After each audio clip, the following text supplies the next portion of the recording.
Trap squad, trap squad, trap squad, trap squad, trap squad, trap squad, trap squad, trap squad, trap squad, trap squad, trap squad, trap squad, trap squad, trap squad, trap squad, trap squad. Hey, clickbaity political. Yeah, thirst trap, trap squad, squirrel squad. Our mission is critical to speak the truth to the masses. We here for the fight. We ain't started, but we here to finish it. Sick and tired of seeing the privilege. Take advantage of the weak and the innocent. So we let our voice be heard. Every single weeknight, unapologetic. Black people, despite this white supremacy system that we live through on a daily, we still throwing up those acorns cause we represent clickbaity. Trap squad, trap squad, trap squad, trap squad, trap squad, trap squad. Throw those squirrels up if you with it. Trap squad, trap squad. Yeah, I see you, yeah, I see you. Trap squad, trap squad, trap squad, ThirstTrap, trap squad, trap squad, trap squad, trap squad, trap squad, trap squad. Throw those squirrels up if you with it. Trap squad, trap squad. Yeah, I see you, yeah, I see you. Trap squad, trap squad, trap squad, ThirstTrap, trap squad, trap squad, trap squad, trap squad. Yo. What up, gentlemen? We in here. Yeah, man. It is our first show of the year. First show of the year, is it? Happy New Year. Yeah, Happy New Year, No, gentlemen. wait a minute. Yeah, you're right. Yeah, that's it. Oh, we just Happy lost New Year. Marcus. I think Marcus had to reset so he can connect his channel, man, because we're not currently streaming on Clickbaity channel, but we're gonna have it up on Clickbaity channel any second. Happy New Year to you, Mayor Mundell, with the fresh. man. Thank you with so the much. fresh. How's it feel to have hair at your age, man? That's a blessing. Man, I keep hearing people talk about like my brothers, my mom's sons who don't have like all of them going bald. They all ask me like, what's your secret? I just tell them, juices and berries, man.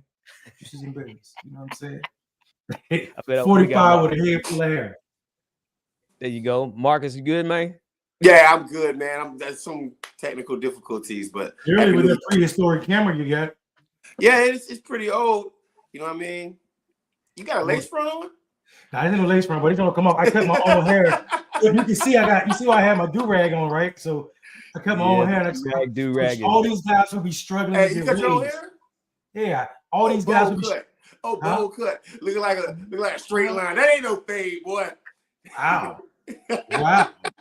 Every time you wear Moab as your sweater, I get to deal with this.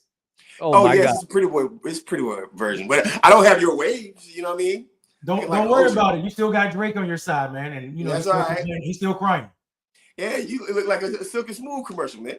Listen. Hey, baby, only thing I'm missing, hey, baby, the only thing I'm missing, baby, is a small liquor. This is just natural and juices and berries, man. You're gonna get there. Just let it shine. Take your head off, Marcus. Marcus, while you're doing that, go ahead and you can still connect the clickbaity stream so that they can get over there. Man, my technology is messed up, man. It's Mondale's fault. Damn, what? You sound like the people in my town. It's my fault for everything. You're the mayor. I snowed. The mayor did it. The rain. The mayor did it. Hey, yeah, I need to figure out. I don't know what I might have to get out and come back because for some strange reason it's not letting me share over there. Okay. Have y'all introduced this thing? Because I was off. No, we said what's up to the audience. We said Happy New Year to everybody. It's a brand new year, brand new season, clickbaity political thirst trap, and we just getting started, man. We just getting started. So many miles to go, places to go, and ways to grow, and stuff that people need to hear us talk about, gentlemen. All right, I'd like to start this off with January 6th, yesterday. Yes. Yes. So yesterday was the 4-year anniversary of January 6th, and shout out to my fellow clickbaity co-hosts because we were live that night, and we had I guess we were on for about 3 hours that day, 4 hours. It was longer than that. We probably did a marathon that day. So guys, go back January 6th, Ben Dixon's channel, also on Clickbaity Political Thirst Trap if you want to watch our commentary, which was and we had a lot of people come through that day. Was that Senator Turner came through that day. It was quite. Johnson came through. A lot of people came through on our show that day, man. Yeah, as we watched in real time what happened. So for you folks thinking that we just kind of got started, now we've been doing this for years now. But my thoughts on the 4-year anniversary, if we think about all the things that have happened in the 4 years and like the prosecutions that happened, the rhetoric that happened, the fact that Donald Trump is the president now. I mean, whether you hate him or you love him, the fact that he managed to finally sort of win the overall battle. I hate to be like that, but he won that one. He won that one. Shows the level of the political, in my opinion, political ignorance or political genius of Donald Trump. You might hate him. You might despise him. But at the end of the day, he won. At the end of the day, Donald Trump managed to not go to jail. He managed to run for election again. That part. He managed to tell folks basically to go over to the Capitol and shut things down so I can become president. Commit a treason, officially commit a treasonous act. Y'all can say, conservatives can say whatever they want to, but that was treason. If Barack Obama had done that, I think would have strung that Negro up. He'd still be in jail to this day, right? Thanks. And it makes me think about like, and I'll pass it over to you fellas. But the reason why I want to start like this is because I bash Democrats. That's what I like to do. It's the funnest thing that I like to do in the world. And the reason why is because black folks vote for Democrats. So I think there's an organic responsibility for Democrats to be better. And where I'm going with this right here is this. When we have an administration, when we have power, Mondo, you posted something. You saw my response to what you posted that day, 2 days ago. My thing is this right here. The next time Democrats have power, do what you say you're going to do. Reinforce the things and be strong about the things that your convictions are. And don't go corporatist. Start focusing on what the American people want. And Donald Trump won't get elected. I push back on that, Marcus. I push back on that. I'm going to have to push back on that, but go ahead. I want you to finish your analogy. Yeah, no, I mean, it's fine. I want to hear your pushback. I'm at a place right now where it's like, because here's my thing, Mondale.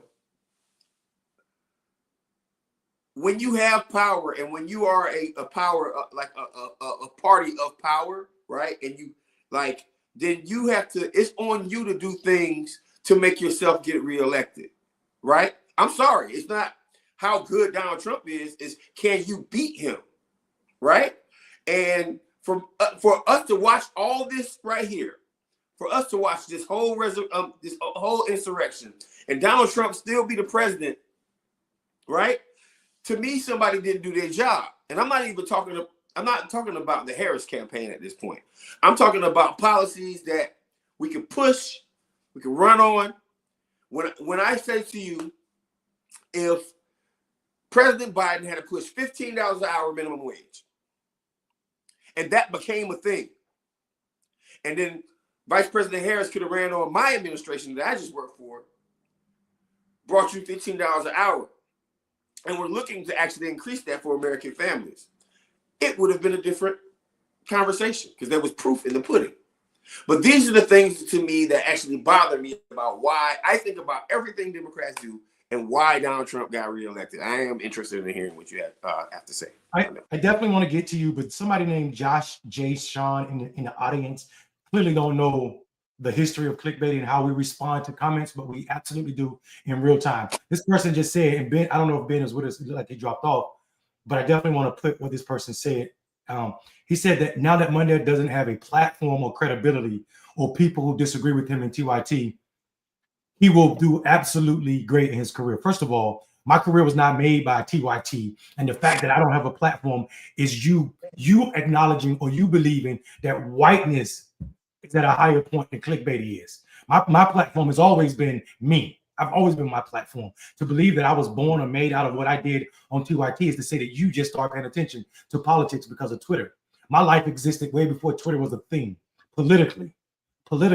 And that is something that's documented, not just in my history, in the history of all American politics. So if you want to know what Mondale's platform is, you just ask the people who make $7.25 an hour in Enfield, North Carolina, who are about to be homeowners out of a project that I created that said that if people make minimum wage and they work full time, they should be homeowners. So we created a program. We found donors to fund that program.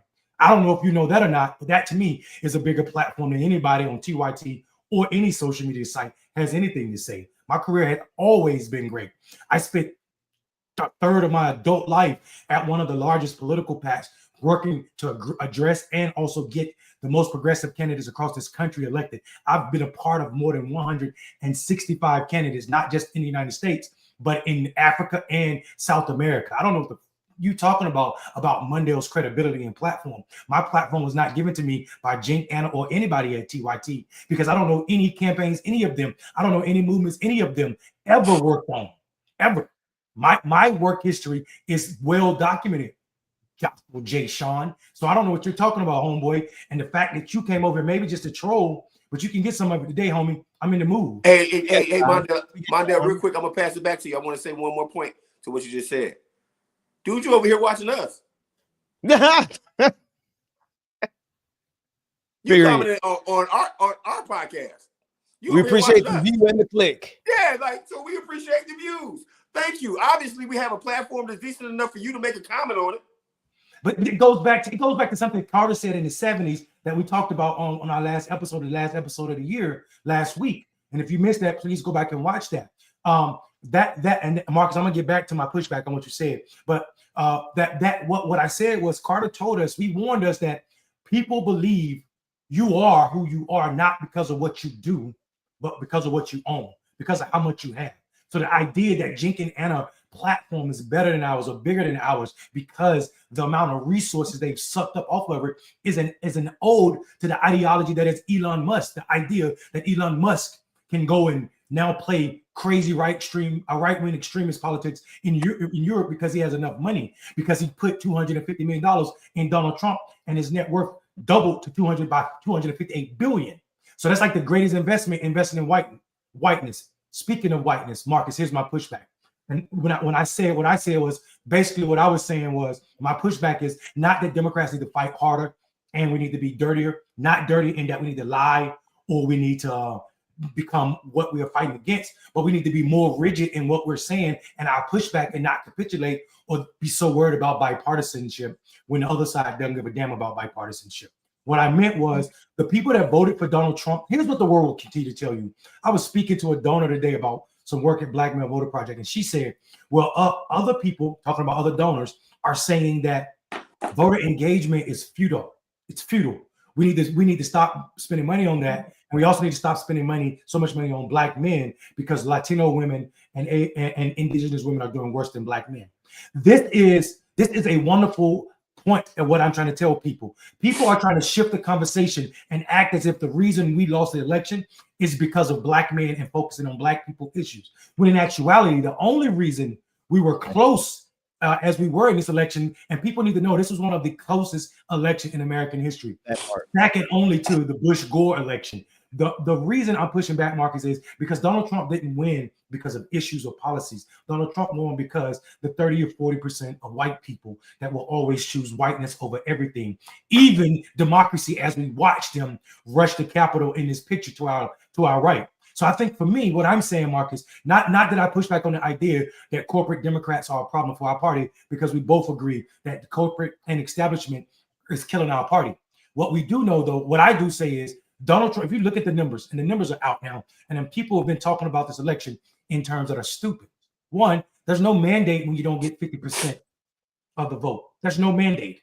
And Donald Trump's increase in demographics, especially Black people demographic, are not raw numbers. He did not get more Black people to vote for him in 2024 than he did in 2020. What happened was more Black people to see the world like we do said, screw this election, I'm gonna sit out.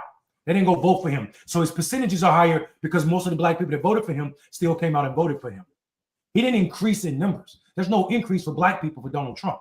So this idea that he did better or he has this mandate is only Donald Trump narrative. And I think what we need to do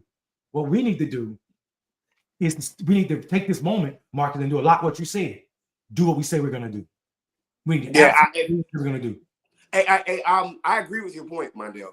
What I'm getting at, it brings me back to, of course, the primary in 2016 between Bernie and Hillary, right? What got pushed towards Bernie in the primary was the biggest false narrative that Democrats put out, but we all know that this is a tactic that they use to decrease anybody else's value. Bernie can't beat Trump.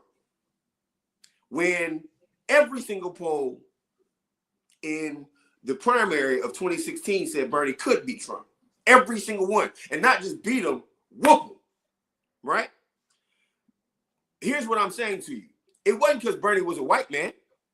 It wasn't because Bernie was from Hold on one second, Marcus. Hold on, wait. Let me finish. Let me handle the toxic shit that's going on. Excuse my language. That's going on in our chat. If we have any moderators in the chat, if we can remove Joshua J, at Lenzada, whatever the name is, let's get them person out of the chat. Here's what I want to say. No, hold on. TC, let me tell you something. I say whatever I want. You're watching me, boy. You're watching me. So go ahead and go somewhere else. If you don't like that, Benjamin, I'm sorry, this is your channel, but them boys got to go. I don't care. I'm going to keep saying about old SHI. Now, back to what I was saying real quick, Mondale, because I need to finish my point.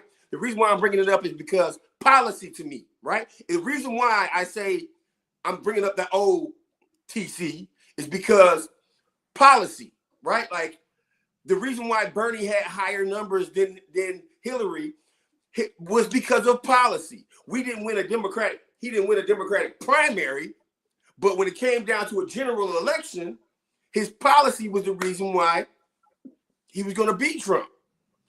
We didn't have those policies. We didn't have those. We had an opportunity to be a little bit more progressive, universal health care, all the things that matter, and get people attracted to a Democratic Party. That's not what happened. So I guess what I'm saying is that's the ethos of why I think we lost. Like because it was the same dynamics, except it was a black woman versus a white woman. I hear you on that. I'm gonna push back on that. I do have pushback on Bernie, you know that, but that's some personal stuff. You know how that is. Yeah, I mean you should. I mean he married to a racist white woman. Yeah, that part I understand completely. That part. You guys, every time you remind me of that, I'm like, that's crazy. What happened with his wife? Here's another part of January 6th that white folks is really jumping off the bed. You know, they losing their mind with this one. This is a clip of Lieutenant Byrd. And MAGA, I think, honest to goodness, I think MAGA really intends on trying to prosecute this black man for yelling and screaming as loud as I was. Please stop, get back. For killing Ashley Babbitt. Our weapons drawn. Byrd, only his hand and gun visible, targeted a figure trying to climb through a window. You're ultimately hoping that your commands will be complied with, and unfortunately they were not. He fired a single fatal shot, hitting Ashley Babbitt. She was 35 years old, an Air Force veteran, Trump supporter, and QAnon follower. And not Go ahead, what's up? I saw that video. I love how you edit that. That was. I didn't edit. I'll be honest. I didn't edit, but when I saw the end of it, I was like, yes.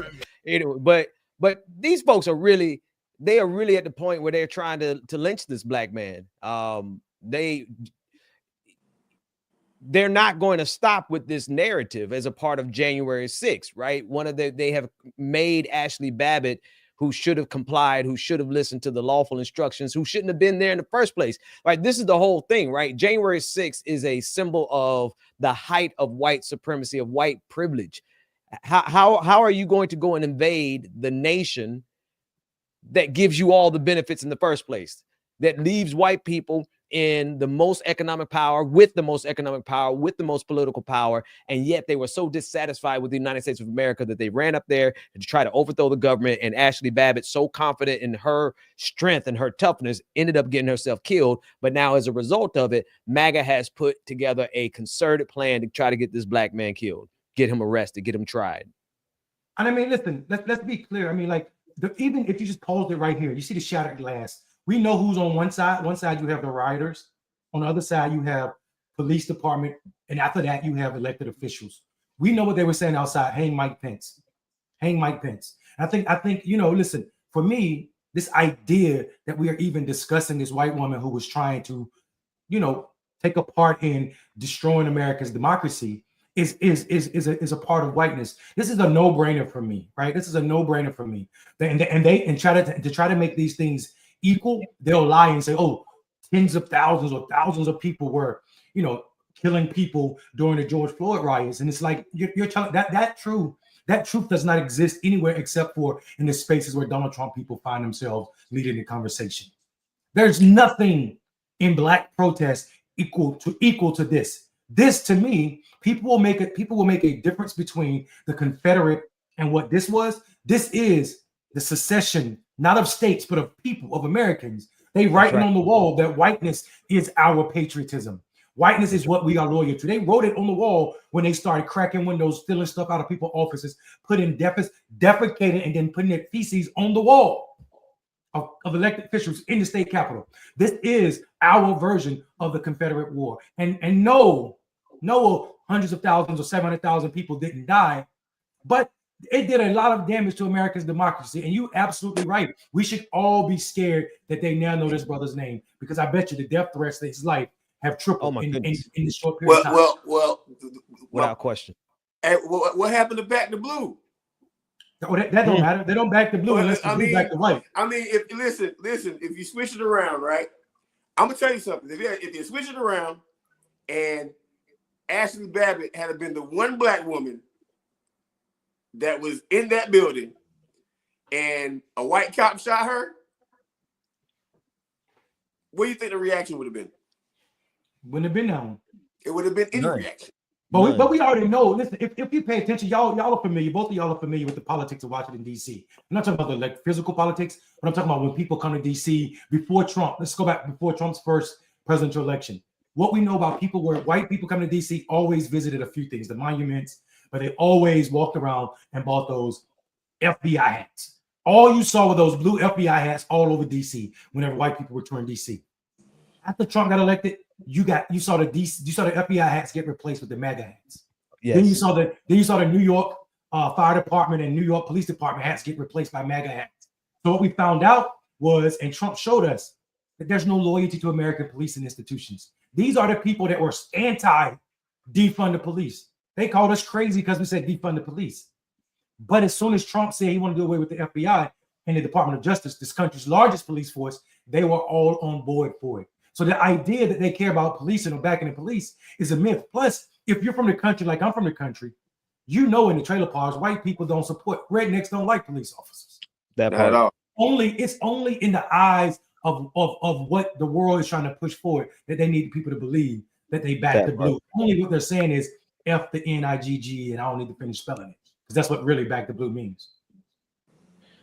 Thanks for the super chat, baby snake. Master. Donald Trump said she was the only casualty of the whole Capitol riots. Thank you for your hard work. Wow. Cops died. Don't forget that, guys. That's right. Cops died. And see, but again, this is I think folks have to realize what you just said, Mark Mundell, was precise. This wasn't a secession of states. This was a secession of whiteness, of them saying that we're willing to burn this country to the ground. Democracy doesn't mean it. And now we see the fulfillment. And Marcus, you brought that up at the beginning of this. Like, here we are 4 years later, and the coup is complete, right? Donald Trump got away with every crime. Donald Trump got reelected. And now the big lie has become so ubiquitous and so permanent that they're in a position where they can start rewriting history now. They're going to prosecute the people who are on the January 6th commission. That's their goal. They want to prosecute them. They even want to actually publicly execute some of them. If you look at the conversations on Twitter, right? They're going to go through and point by point try to undo the history and make it seem they want to prosecute people who don't believe that Donald Trump won in 2020. Anyone who was connected to the fraud of 2020. But this is what we're dealing with. And it's no longer weapons in Gettysburg. It's no longer, battalions. It's not that fight, but the Civil War is an informational war. And unfortunately, we're behind the 8 ball.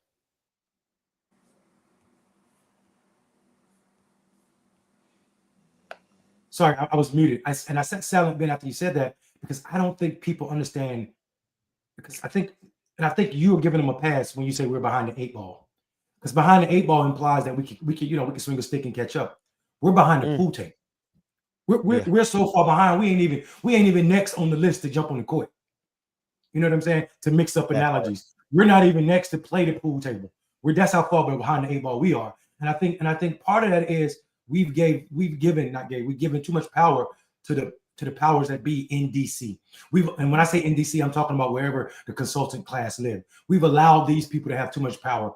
We've not taken over state, talking about progressive. We've not taken over state parties or county chairs, which is an easy thing to do. Just take 15 progressives, and we could take over a lot of powers at the county level and determine, how we're going to run it. We can run the party just like they run it, except for progressives. We're not here to. We can make our county parties as progressive as we are. We can say we're not supporting candidates that don't support the whole agenda, Black equity, the idea that Black people need to be centered around some of these issues when we're talking about criminal justice reform, when we're talking about how we get closer to making people whole, when we talk about what DEI really means and who already benefited, i.e. white women and affirmative action. When we talk about these issues with a real progressive lens, then we're forced to say that, yeah, Bernie was important to our movement, but he wasn't nothing new, and he wasn't Jesse Jackson. I think you're right, Mondale. I think this is an issue of like for instance, right now we're dealing with a DNC chair conversation, right? It would be the perfect time for us to rebuild. You know what? I'm gonna stop saying us. I'm gonna say Democrats from now on, because I want to hedge myself. Here's the reason why I want to hedge myself, because if they get another corporatist DNC chair, staff, talking points, I don't want to have anything to do with that. If you repeat the same action and expect the different result, is the definition of insanity, right? And I'm sorry, as bad as the conservatives are, and as bad as Trump might be or is going to be, that doesn't have to take my sanity away whatsoever, right? At some point, we need to have a conversation about what's the other option. I hate to be like that, but if we can't get the Democratic Party to even budge to the left, I'm not even saying go all the way socialist. I'm saying just budge to the left. And if these same decisions keep being made, how do you expect to defeat a racist, unified, conservative Republican Party? I'm asking both of y'all that question. How do you expect, if we don't have if the Democrats don't have a structurally strong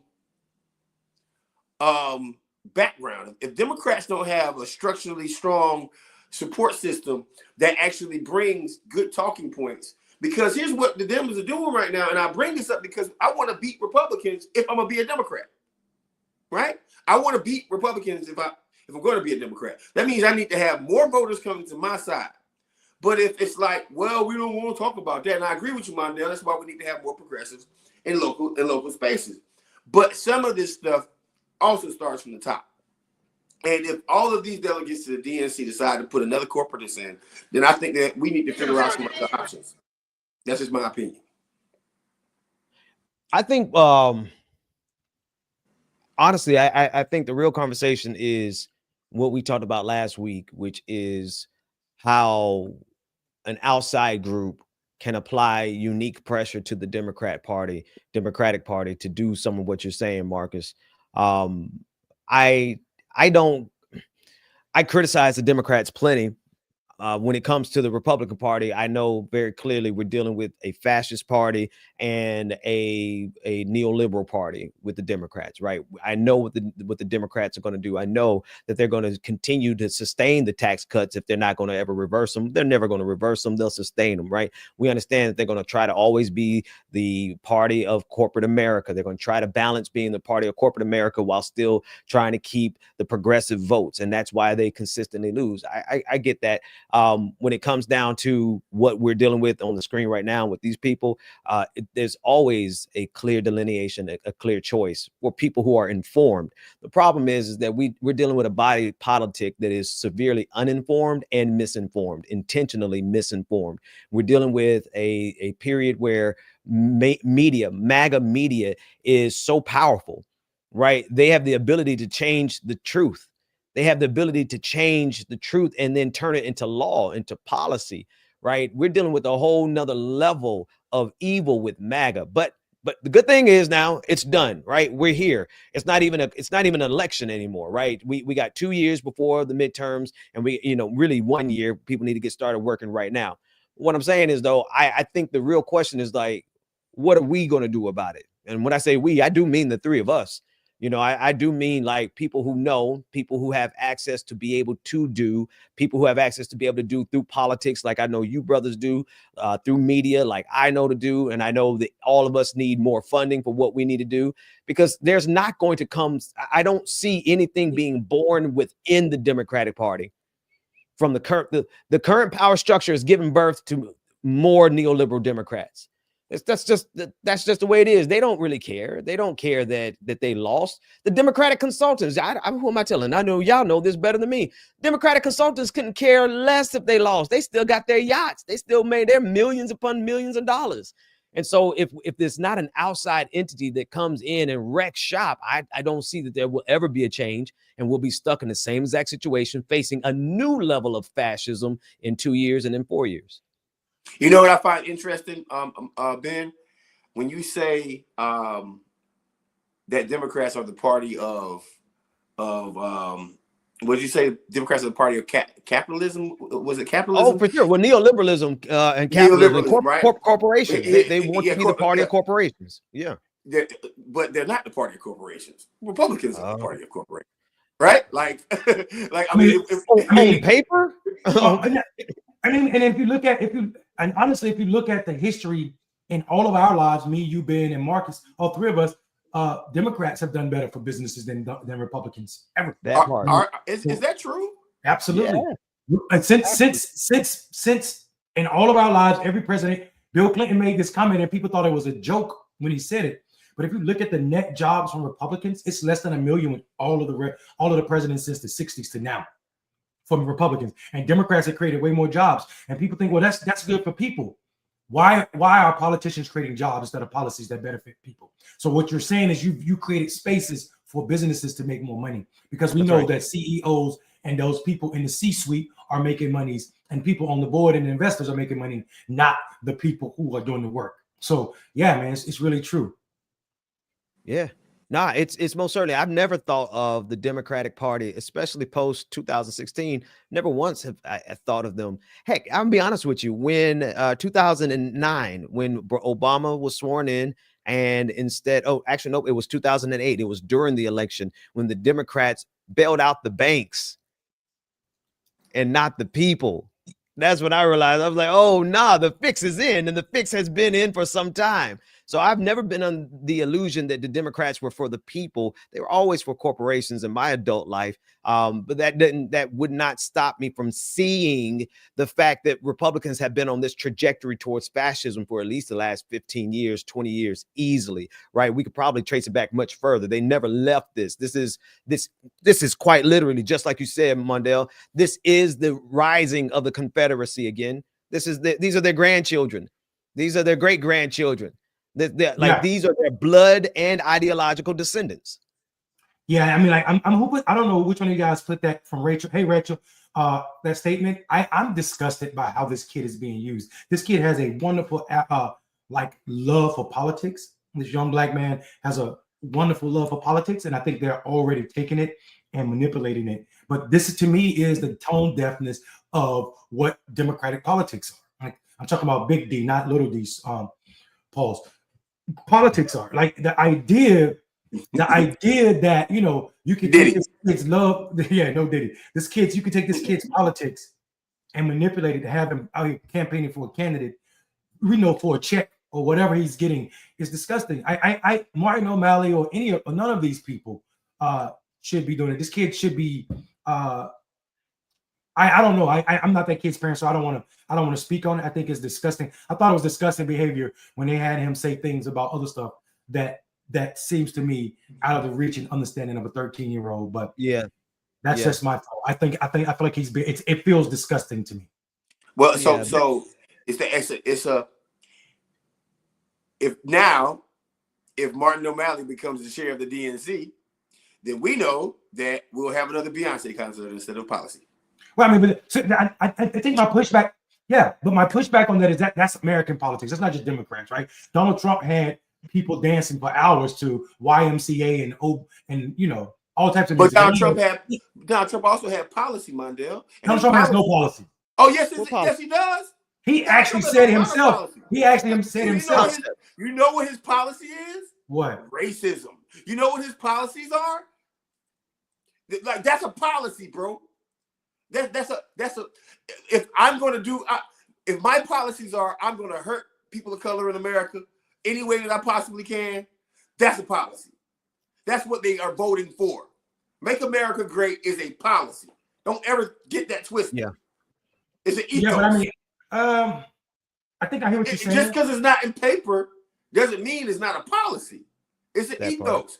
Anything that affects American people is a policy. So so don't get this twisted. When I say Donald Trump had a policy, yes, he has policies. To bring it back to the 1960s, his policy is to reverse policies. His policy is to hurt people. You dig what I'm saying? Like I think I hear what you're saying. I think I hear what you're saying, but I think for me, it's policy is policy. I think for me, Donald Trump has an ideology, and that ideology is racism, and racism actually can influence and does influence policy. So I hear you on that. But MAGA, Make America Great Again, is an ideology. The idea that you are caring about America is not a policy until it becomes law.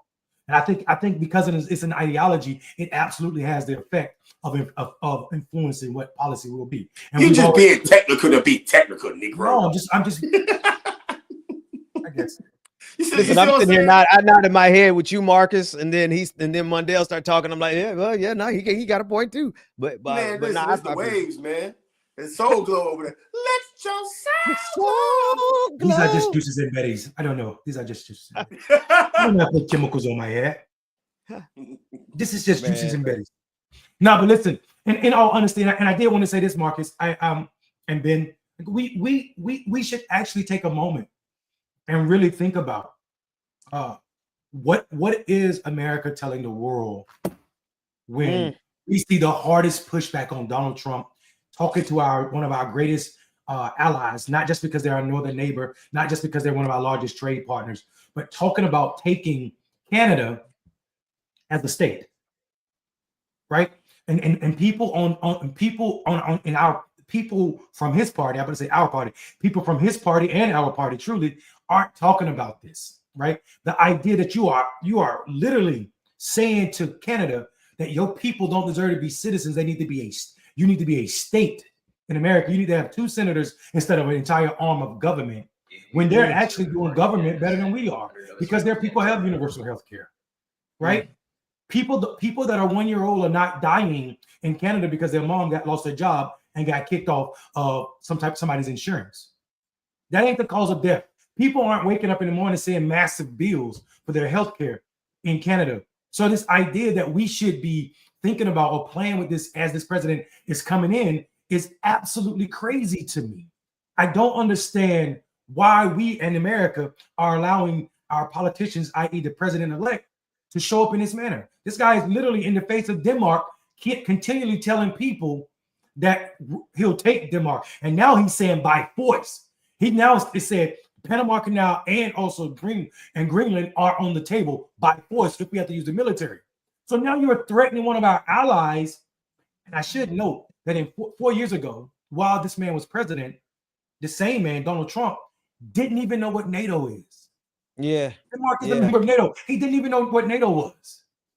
Yeah. And now he's out here saying all type of crazy stuff, not grounded in facts. NATO is taking advantage of America. And people are running with this. People who are as unlearned as he is are running with this, acting in their ecosystems, acting as if this is grounded in facts. When in actuality, there's no fact in this. There's no fact in America behaving this way, leading us to a safe space. Because the moment an American troop show up in Greenland for any reason other than a peace mission, we've just contacted an ally in a way that means we're at war with all of NATO. That's right. We're at war with all of Denmark's allies. That part. And they are required to go to war with us. They are required collective defense. And here's the thing, man. And I'm glad you phrased it just like you did. What are we saying to the global stage? And I have the clip here. We'll listen to it. We're saying that America is turning coat. America is trading sides, just like MAGA and Republicans have gone from being against Russia. I mean, let's not forget the entire Red Scare originally came from the root of the Republican Party. Like, they carried that out for the last 50 years. It's a huge part of the American identity to be opposed to Russia. And now they turn coat, and now they're absolutely 100% in bed and in lockstep with Russia. So just like the United States changed, the Republicans changed in that regard, Donald Trump is signaling to the international order that he is changing who are our enemies and who are our allies. And he's making it clear that, and on top of the fact that he's just trying to run some chaos. He's trying to run these chaos campaigns where he can throw everybody off, get everyone off their balance, got everyone looking at what he's going to be doing. I don't doubt him. I believe that he is as stupid as he talks, that he would try to put boots on the ground. He would try to take Canada. I believe that he would do it, but it's also a destabilizing effort that he's going to use to run all of the rest of the stuff that they want to do, to install all of Project 2025. Donald Trump is a master of creating chaos and then doing everything he wants to in private. I believe it's a sleight of hand. I do. I think it's a sleight of hand, just like you said, Ben. But also, if he's serious, you got to think about it. Russia goes into Ukraine, right? We go into Canada.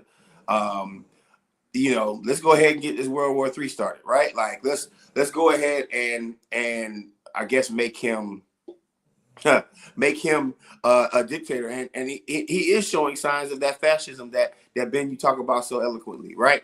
This guy, if this guy is willing to threaten Europe, like just threaten, pretty much a peaceful place since World War II, right?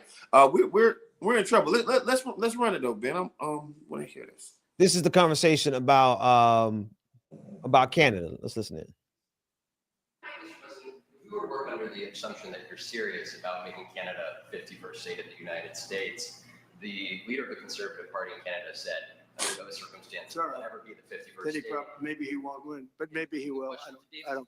You had suggested. Listen, I don't care what he says. Sir Lopez, you're considering military force to acquire Panama and Greenland. Are you also considering military force to annex and acquire Canada? No, economic force, because Canada and the United States, that would really be something. You get rid of that artificially drawn line, and you take a look at what that looks like. And it would also be much better for national security. Don't forget, we basically protect Canada. But here's the problem with Canada. So many friends up there. I love the Canadian people. They're great.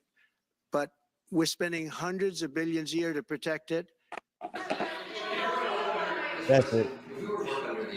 Something he said that was really interesting in there. I don't know if you guys caught it. When he said, if you look at that artificial line, talking about the border between the United States and Canada. I didn't know that Donald Trump was for open borders. I didn't know Donald Trump didn't believe in boundaries, didn't believe in nation states. And I also didn't realize that he was okay with us ignoring that artificial line on the southern border. So to me, when I hear him say stuff like that, I'm like, that means all of our homeboys from Mexico, everybody from Venezuela and Guatemala, everybody come on over, because Donald Trump does not believe in artificial lines that are boundaries and borders, because now he wants to, of course, they don't mind the hypocrisy. They will destroy the boundary, the line, the border with Canada so that they can seize Canada, but then they'll enforce it like a Gestapo on the southern border to keep brown people from coming in. Well, if we could take if we take Canada and make it a state, I'd like to just add DC to the list. How about DC first? How about DC becoming? Yeah. How about we do DC and Puerto Rico, and then we go other places. You know what I mean? That part. What we gonna do, y'all? What we gonna do with the next 4 years, man? I can tell you what we're gonna do. We hadn't even got started something- yet. It's just get started. I'm gonna tell you a connection between the conversation we're having and also a conversation that we must have over the next 4 years. I just put something in our private chat, guys, on Twitter. Ben, I don't know how fast you can get it from message on Twitter to the screen so I can call out people the way they need to be called out, because this is a problem. And I want people to understand how and why things go wrong fast. And I don't know if you can do that, but this is what money does. Yep. I don't know. Yeah. I just sent this to Ben. Listen, guys, I just sent this to Ben and Marcus. I don't know if y'all know anything about American politics, but this gentleman right here you're looking at is an absolute, this is the grift that is wrong. This is why black men don't see themselves in the political party. This guy, win with black men, Khalil Thompson, and those guys are the problem with our party. This guy has never done anything as it pertains to organizing black men. He because of his connection, finds himself on the Biden campaign doing nothing except for patting the pockets of him, his friends, and organizations that he have ties to. He's a party insider, and now Georgetown Institute of Politics is giving this guy who failed epically. Black men under this guy, on this guy's watch, said F the Democratic Party at the presidential level at a higher rate than they did damn near anybody. That don't mean they voted for conservatives, but they sat out the election more than anybody. More than anybody.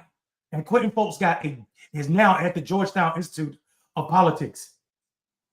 The problem with this is Georgetown have some dealing with black people that they need to fix. But instead of spending that money on the people that they sold into slavery to save their institution, and if y'all don't know their history, I say you should spend some time seeing about these 20 so families that Georgetown sold down the river to Louisiana to one of the harshest farms during slavery. Take that money and send it to them and those family members who are actually in lawsuit with these people. Take that money and send it to that family instead of spending it on this person who don't speak for our community. But these shark skin suits, these Negroes in shark skin suits, continue to grip our movement, are doing one thing. These grifters of influence are actually treating black men as a piggy bank because they have black face and they just started growing beards. A few years ago, none of them bastards would have had a beard because they were scared it would have scared white people. But now it's okay because I don't know, I guess George Clooney grew a beard, so he can grow a beard. Yeah. So for me, I'm disgusted in this news, and Georgetown might think this is a flex, but this ain't a flex. This is a continued spit in the face of black men. To see us reject this man and his tactics that he supported in his stale-ass standard campaign that they ran over this past election cycle, ensuring the same people got more money, ensuring that black people that spoke out, black men specifically, weren't heard, raising the voice of the same people, has now earned a position at Georgetown Institute. Georgetown does this. Harvard does this. I can name plenty of people at Harvard. Kamala Harris. This is this Bama right here. You want to listen to him? Go ahead, play the 24-second clip, man. Structure.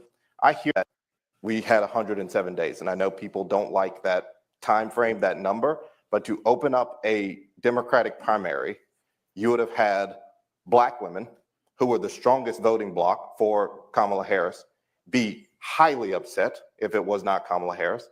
You would have had someone starting with zero infrastructure. I hear your concern, and I'm not saying that primaries are not important and open primaries are important. We had 107 days, and I know people don't like that time frame, that number. Let me tell you the problem with what I'm hearing. He just made it okay for Republicans to say, well, because white people are the number one voters of Republicans, then they get to be racist. Because if not, it's going to make them upset. Primaries aren't necessary just because the person that might support a candidate the most might be upset because you primaried them. Primaries are important because they are part of democracy. This idea that him sitting up there with that stinky suit, smelling like old cabbage, with his bad hairline, without waves, these are real, without waves, it's stupid to me. And I'm being funny, but I'm being serious, dog. Yeah. This guy acting and sitting here pretending to be an expert when he can't name a victory for me is disgusting. And whoever said Van Jones vibes is spot on.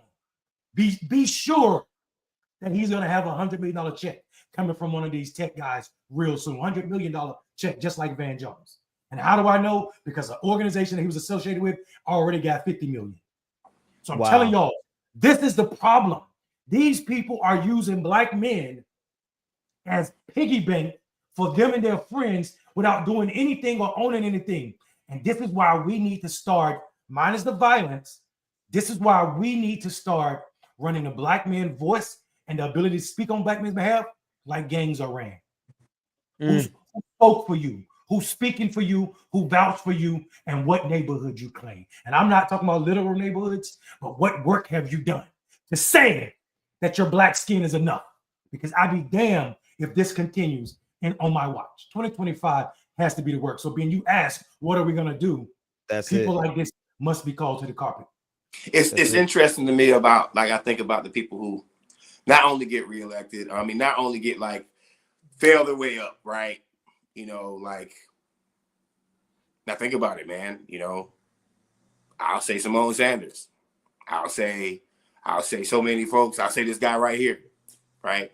That like can either Benedict Arnold you, lose an election, and still get elevated to high places. Van Jones, right? Van Jones hasn't done anything since Obama, but yet get rewarded on a consistent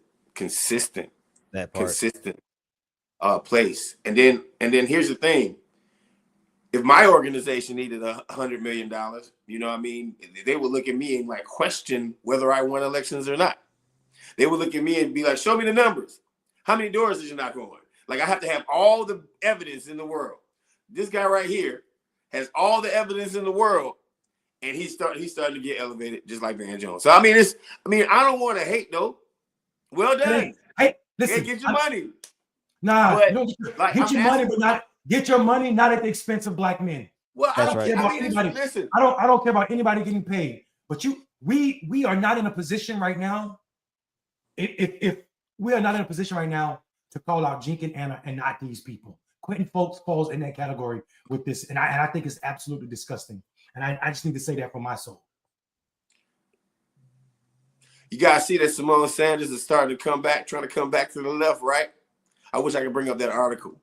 But recently, what I want to say to Sister Simone, because I do want to say something to Sister Simone. I've been quiet. I've been real quiet. And you know what? I'll be the first person from the Bernie campaign that worked with you to say this. We think you the leak. Yeah, we think you the leak, Simone. What do you mean by that? Oh, you remember everybody said somebody was giving the Hillary Clinton campaign all of the Bernie secrets. Oh. And at the end of the day, it makes sense now how nobody else from the Bernie campaign in 2016 got any job with the Hillary Clinton campaign. Nobody. But somehow she did.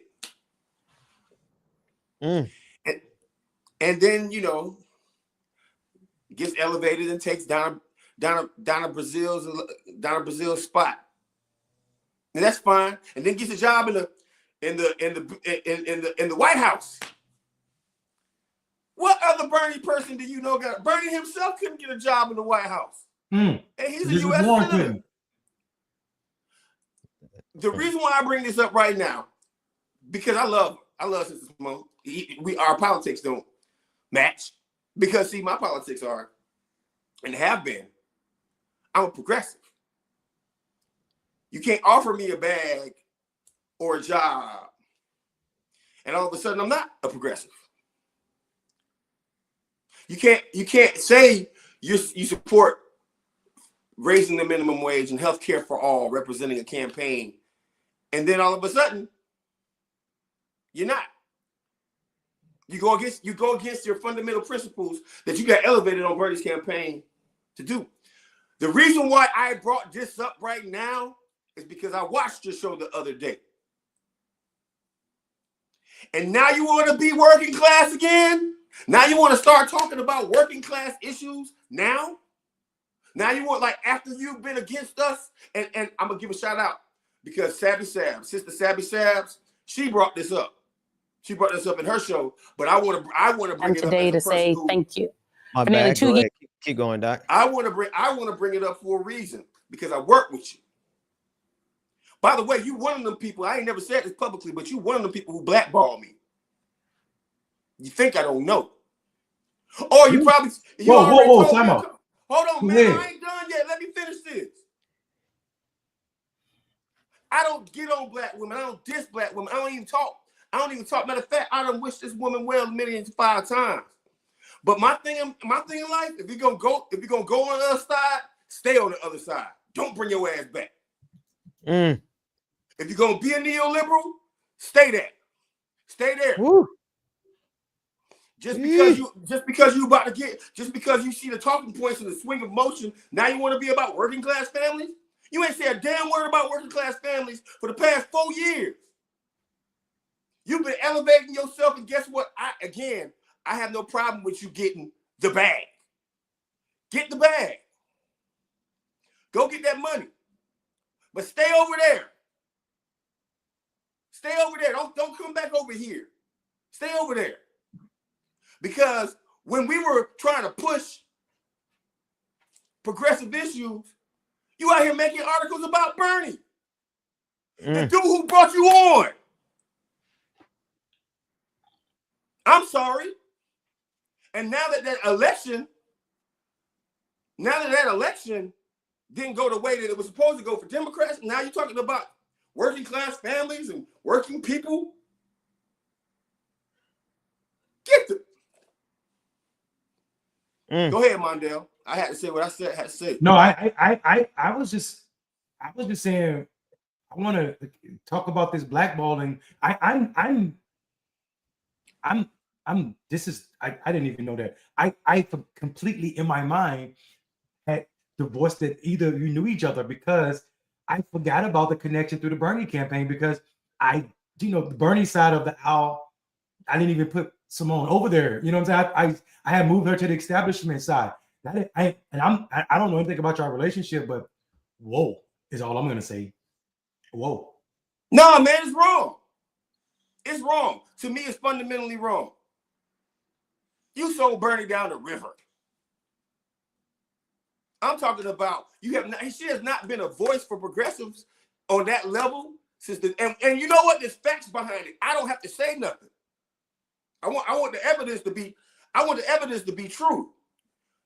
Bernie Sanders press secretary. That means that you were at the top of communications for Bernie Sanders, the most progressive presidential candidate that we've had in the past 20 years.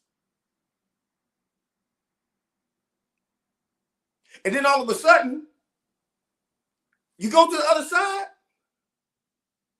and then you don't even push them to be more progressive. Just 3 months before you worked for the Biden thing, you didn't say a word, man. You didn't say, well, you know what? I was Bernie Sanders press secretary. I'm pushing Biden to the left so we can integrate a couple of these policies that Bernie Sanders had. Because you know them all. And I bring it up for a reason, man. I bring it up for a reason. And I don't even have any shame anymore. Jeff Weaver. Listen, Jeff Weaver, burning yourself, right? Like, y'all had y'all black. And Simone, when I'm pushing for reparations, let me tell you something. When I'm pushing for reparations on this campaign, when I was pushing for it, I got word back that Simone was like, he's too far left. So now that these years have gone by, right? I got quiet. And I actually was proud of Simone for a second because she stuck to her guns. Moderate neoliberal policies. If you're going to leave us, you're going to be a neoliberal, be a neoliberal. Be a neoliberal. But don't come back. Don't come back when you see the writings on the wall that these neoliberal policies ain't working. Stay your ass over there. Stay over there. Man said what he said. Man said what he said.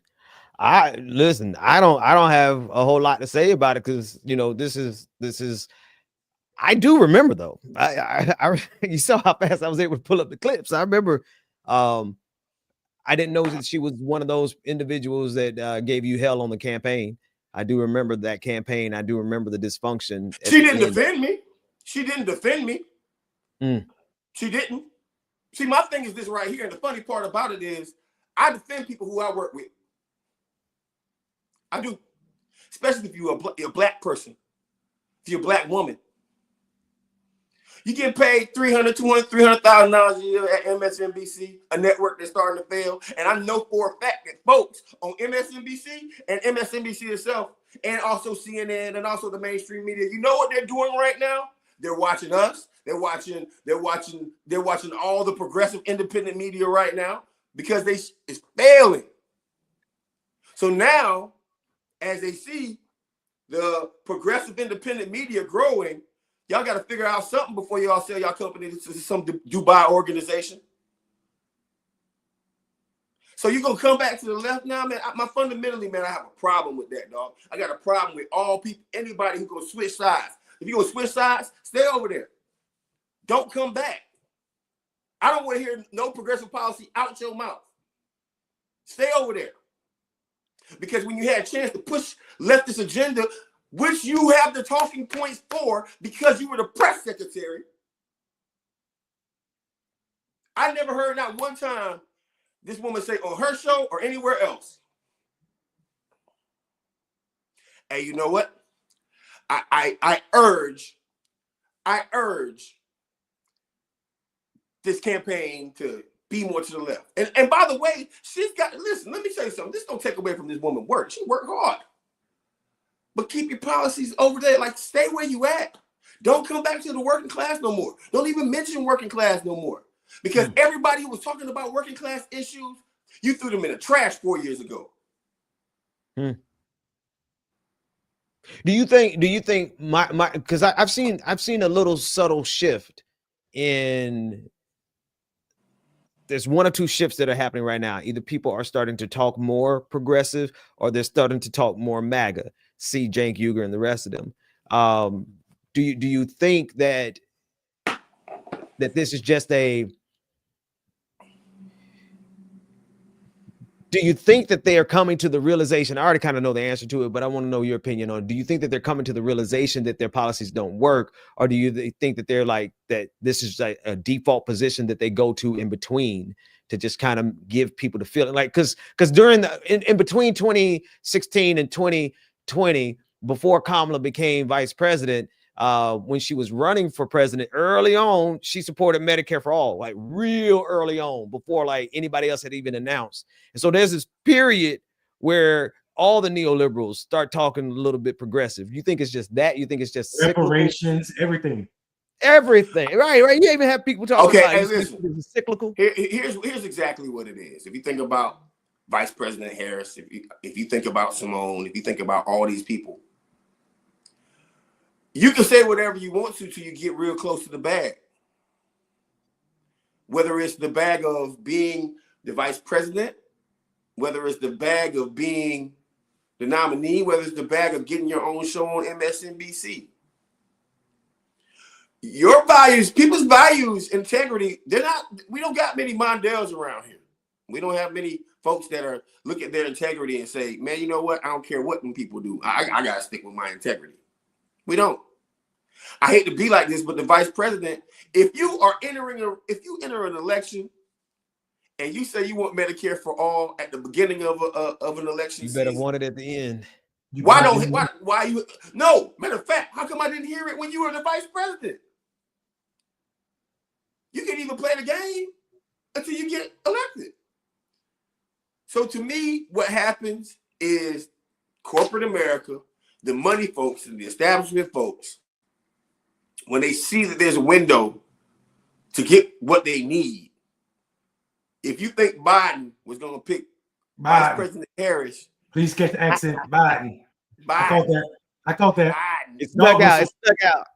Hold on, let me finish it. If you think Biden is going to get a Vice President Harris, Mondale, if you think Biden, Marcus, you know what I heard? You know what I heard when you said that? What? Message. If you think he was gonna pick Vice President Harris to be the vice president, if she was pushing Medicare for all the whole election, he wasn't gonna get her. right? Back to what I'm saying about getting close to this bag. We got so many people who are willing to throw away their principles and values just to get near the bag. Yeah. Just to get near the bag. And don't even really get it. They don't even really get it though. That's the funny thing. Cause like, don't get me wrong. Somebody dropped me $300,000-$400,000 a year to do a show. That would be quite lovely. But on MSNBC, that's not really a lot of money. That's like the bottom. I'm sure she got to be making more than that, right? Nah, Simone probably making $300,000-$400,000 a year, man.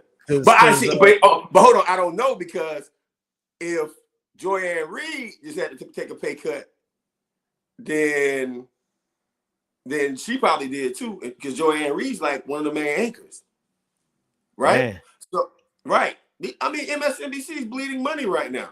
And listen, don't get me wrong, $500K a year is nice for any average person. Like, my goodness, that'd be a blessing. But I don't know if the numbers are that big. I don't know if the numbers are that big anymore. I mean, Rachel Maddow took a $5 million pay cut to stay on. Well, she was these numbers ain't that big anymore, man. She was making $25 million at the time. She was making 30. And again, here's my thing. I'm not counting your pockets. But once you do something as big as leaving Medicare for all and never mentioning it again, once you do something as big as I'm Bernie Sanders' press secretary for his first run, and then you never mention another progressive policy again? It's a lot of people doing that for the bag, man. And it's a lot of black folks. And it's unfortunate. You got to think about it this way, though. It's also a very unfortunate reality. There's a lot of poor black folks out there who do just about anything. And I'm not saying Simone. Matter of fact, let me take her down so nobody think I'm talking about her. I ain't calling the sister poor or nothing like that. But just people will do anything to get close to money. And most of the time, they don't even actually ever get the bag. They end up getting played. Like, historically, it has always been the case historically that when black folks sell out black folks for money, they end up getting got too. At the end of the day, they end up getting got too. Like, who is, you still got Clarence Thomas. Clarence Thomas is still in need of a billionaire sugar daddy because he still ain't actually gotten the bag himself, right? He's and we also know, Ben, what you're saying is powerful. Think about it, because if you consider it, ain't no liberals, ain't no progressives hanging around with these people to be able to leak this information. So somebody conservative told on Clarence Thomas. So go ahead, brother. I didn't mean to interrupt, but that's what I'm saying. You will only get, no, that was perfect, because you're going to only get so far before white supremacy just betrays you just because you black. And it's the thing. I've been talking to some pretty cool brothers, and I want to invite them on the show and bring them on some attorneys. Everybody sees it, man. Everybody sees the amount of selling out that is happening right now in the black community. And a lot of times, the saddest part about it is some of these fellas are selling us out just for a few handful of clicks. Like, they get one viral video. You know, you get a million views on something, you might take home a good, I don't know, 10 bands, maybe 15 bands, depending on how good or how long the video is. They get that one video and that's it. They are sold for MAGA for the rest of their lives. They look at that and they say, I will serve Donald Trump for the rest of my life. And they will never get back to another million views, though, right? They'll get to 100,000 views. And then after a while, they just go down. They would have sold themselves, their souls, their community, their values, their integrity out. No, this is, don't you? What's that? It's that heroin pitch. You trying to chase that first high for the rest of your life. That's that it. Crackhead. You smoke so much crack because you want to be as high as you were the first night. You never will get that high again. And I think Stewart said, how much is your soul? How much is your conscience cost? That's right. And I think that's right. Some of these people, that place is low. So Marcus, I'm sorry you went through that. Didn't know about all that. That's crazy. Yes, you did, Mondale. We talked about it. I ain't know about Simone. I definitely know what happened on that campaign. Yeah, I talked to you about the campaign quite in depth. Yeah. You never dropped that on Simone. Like, yeah, I definitely knew about I knew. Oh no, it's just. I mean, it's just. Here's the thing. It's just protect. Okay, you know what? Protect black women, right? Yeah. Check this out. Protect black women, right? Okay. Where was Protect Marcus? All I did was ask Bernie to talk about reparations. All I did was ask. Yeah, all I did was ask, hey, could we talk to more black people? All I did was ask, could we go to more churches in South Carolina? Right? like if I'm going to be, if somebody says, hey, you know what? We just gonna put somebody on ice. Why? What the dude do? You got white consultants you disagreed with. How come when somebody disagrees with you about your black work, you want to put them on ice? Right? So, and there was no protection from, yeah, Wodie's right there, sleeping. If you listen closely, you can hear him snoring. Come on now. Come on, sleep like you. Yeah, he's knocked out right there. So I mean, so my thing is this right here. Like at the end of the day, I'm not worried about it. I moved on, like a bad relationship. I moved on from all that. But what I will say is like, stay over there. Just stay over there. Don't come back. Don't be progressive. I think is there a there to stay? Well, yeah, there's always going to be a Democratic establishment, so there's really no need for it. And hold on. Now, if it's legit, right? If it's you know what, we need to push working class values, and I really feel like that, and it's not some consultant driven. Let's start a working class pact, and then put all the neoliberals in it, and then say we're working class and do the same exact thing. That's the kind of crap that they do. It ain't real work. Amanda, you know this. So at the end of the day, like my thing is just stay over there. Like yeah, for me, it is. I think for me, what blows me is the Democratic Party gets to say to them that they are the party of the working class because Republicans are so bought by billionaires, and we see it in our face. While this is the sinister nature of Republican politics. They can make Democrats, they can tie Democrats to George Soros as if George Soros is something evil because he's a billionaire. But then Elon Musk can make decisions. Vivek Ramaswamy can make decisions, and all of the other people that own them too can make decisions for like policy decisions. Like they were going to shut down the government. Some of the richest men in the world were going to shut down the government to prove a point. And that's what Republicans do. So Democrats can be the party of the working class and then still get blamed for not being a part of the working class. Here's my problem. I don't give 3 F's about the working class. Who's the party of the poor people? America don't have a real working class. People are poor. And if you don't believe me, take 2 paychecks from the average American and see what happens. That is not a middle class. We don't have a middle class in this country. People are poor. And we should be serious about that. And we need to be the party of poorness. How are we going to address poverty in this country? What are we doing to eradicate poverty? Not just poverty in the traditional sense, like the monetary sense, poverty in character, poverty in education, poverty in equity. That's what the party we need to be. That's what it means to be progressive to me. And I don't think either party speaks to the idea of party of poverty. I gotta agree. Also, let me finish one thing, Ben, because you're a pastor, but I need to address this. William Barber is not my hero, guys. And the Poor People's Campaign is not his. That's Dr. King's reimagined to lift up his ego, period. Now go ahead, Ben. I'm done with that. I'm tired of hearing people talk about Dr. Reverend William Barber as if he's some hero when I got a million things I can tell you about that brother. Go ahead. Give me one of them. Well, okay. His name came from the Moral Monday movement in North Carolina when we were protesting how people were showing up. Mainly, he was the president of the NAACP, and we were protesting collectively. It was a whole group of organizations protesting how people were showing up as it pertains around gay people's right to choose and a lot of other issues that Republicans were doing. This brother we would every Monday go down to the Capitol, and a group of us would get arrested. We would protest until they arrested us, then go to the jail so everybody would get out. What this brother would do would pretend that his health was the reason that he couldn't be out there in front with us all night. So he would give one of those big bombastic speeches because he was the president of the state chapter of the NAACP. Because their story he would position his sons to be in positions of even when they had none of it. After that, he would leave when the cameras were gone. But one night, when the most of us that ever got locked up, I think it was close to 1,000 or something of us were going to jail that night. MSNBC made their way to North Carolina. What's the boy name that wear glasses? The white boy that wear glasses that used to be on Rachel Maddow's show. Yes, Chris Hayes, before he got a show, came down there. Somebody called him on his way home. He ran back and tried to stage a scene to be in front of the line of us waiting for the people to get out of jail. And that was the birth of Reverend Dr. Barber's national stance. What else do you want to know about it?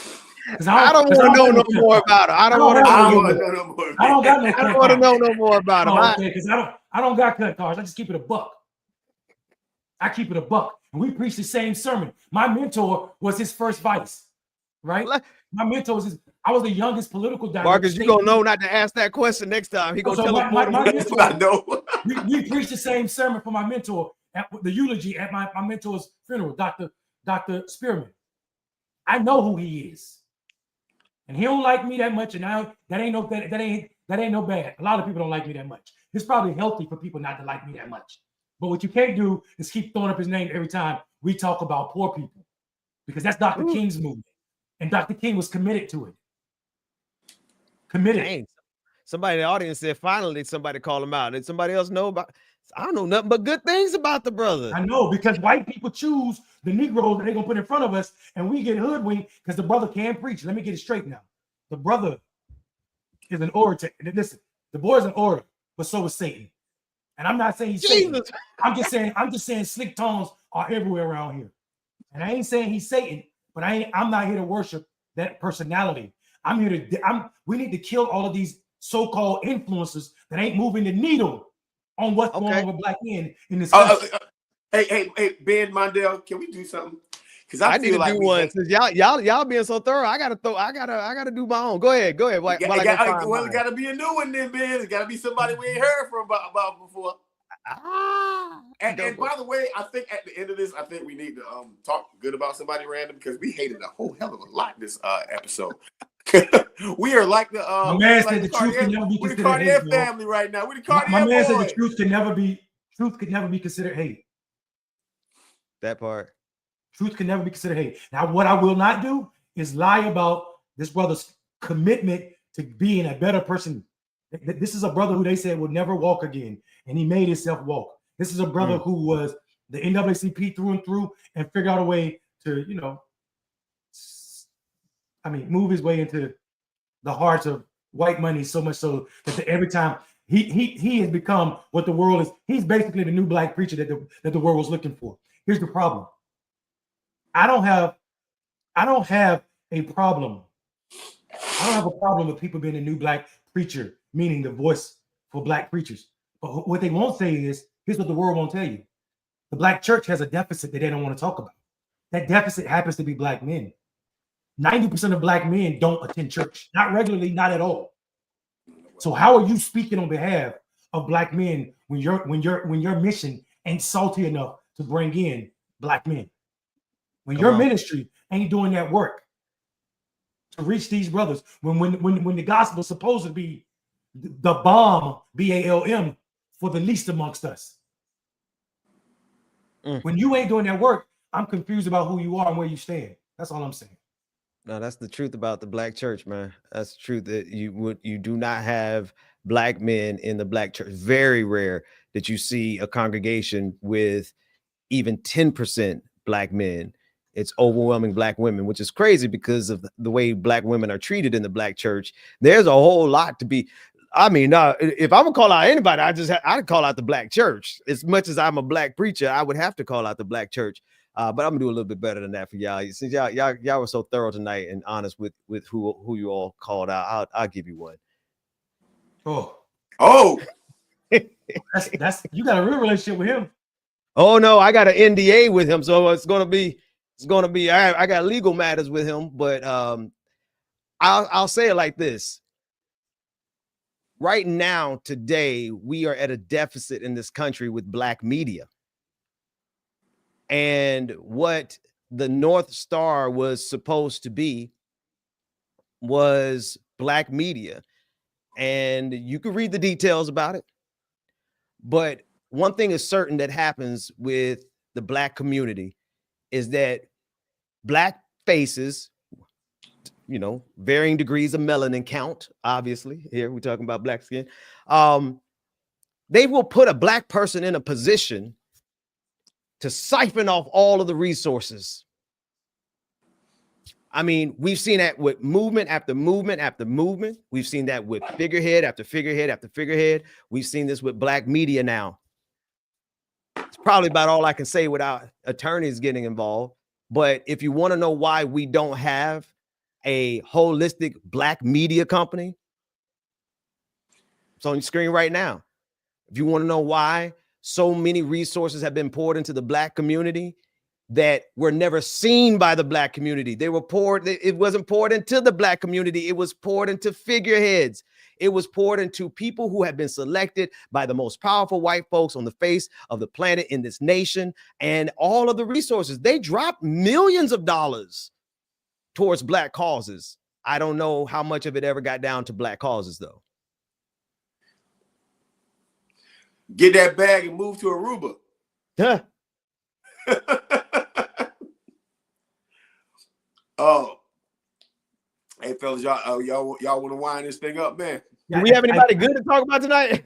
I mean, listen.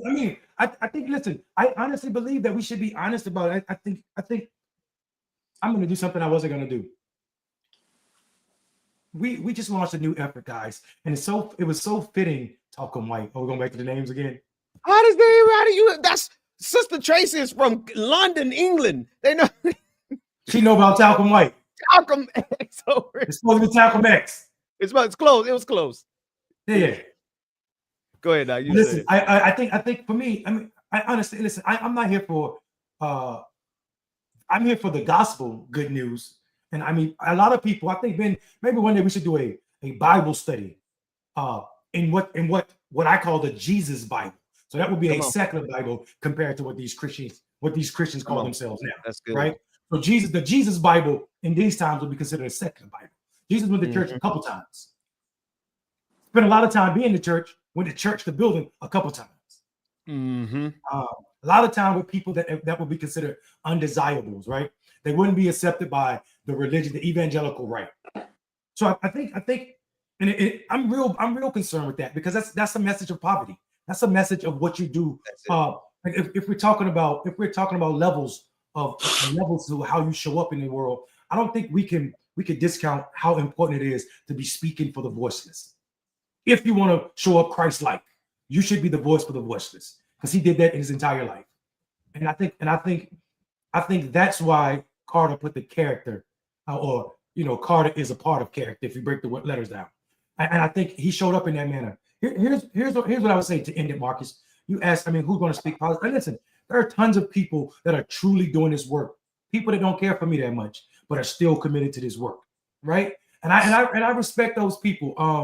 You know what I'm saying? I think, but for me, I'm not fooled by the BS where people let their personal feelings jade them, or their connections to somebody, or their almost connection to whiteness allow them to be shut down by what's important and what's real. I don't care if you get a bag. Get a bag. You can't do it at the expense of black men and think I ain't gonna have something to say about it, though. I promise you. I will call you out. Prepare yourself. That part. And you might win the war. But I do know 3 guys on the panel took down a big network or put a dent in their pockets. So be careful. Showing up, put a dent in their pockets. They took a hit. And that's another example, though, right? Let's just talk about another example of people being in positions where they siphon off a huge majority of the resources available for us to do the work, and then they change their mind about what kind of work they want to do.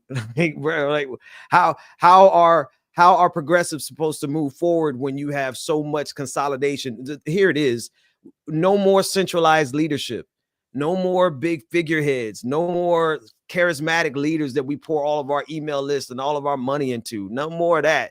No more of these centralized media platforms that are privately held by individuals or by boards. Why? Because then they're going to end up turn around and make corporate decisions that are going to hurt poor people. We got to build something new. We got to do it a different way. We got to reject the old paradigm, and we got to reject it. And that means that does mean for people like me and people like us that we reject a certain level of the bag.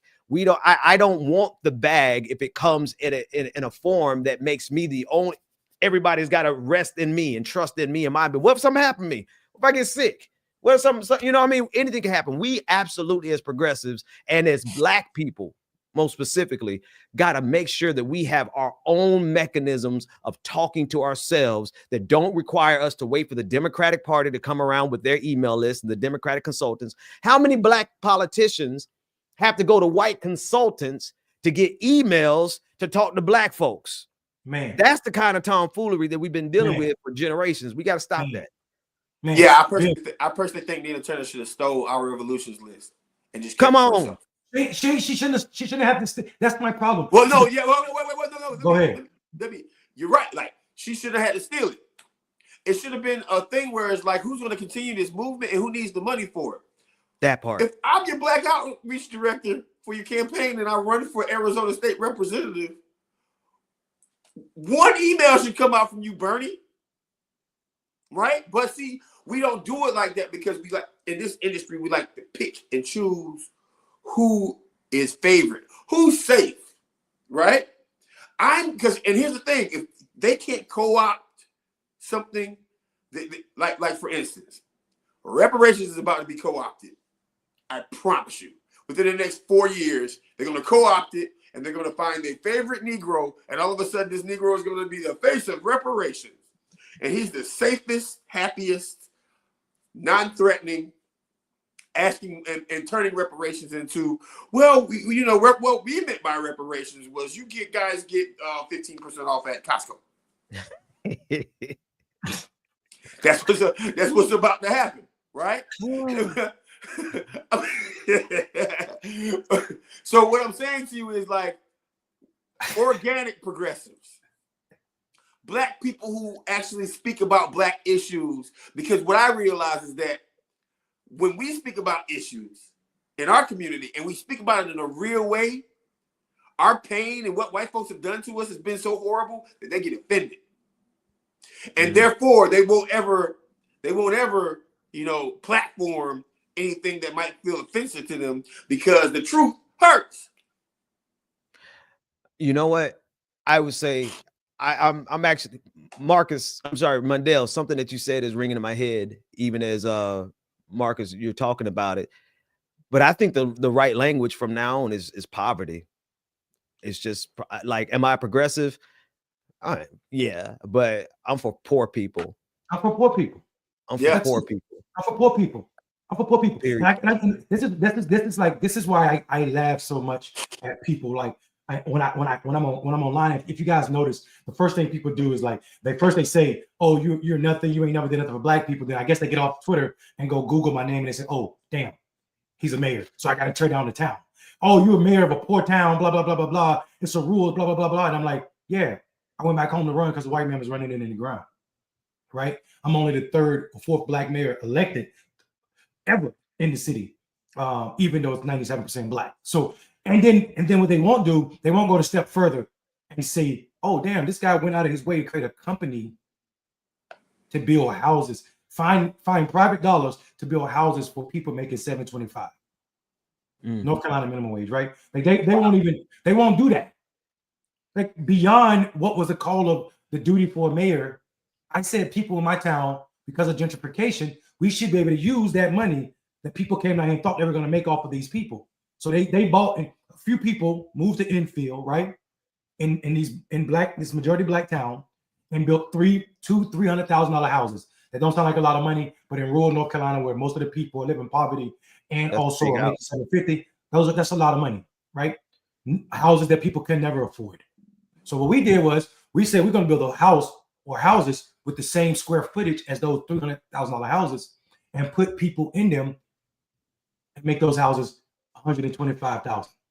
So the mortgage could be less than what they're paying for rent, or right at what they're paying. Wow. And now they also have the equity from their neighbors who just paid $300,000. So we're gonna reverse engineer this gentrification thing. And right now we broke ground on the first 9 properties already.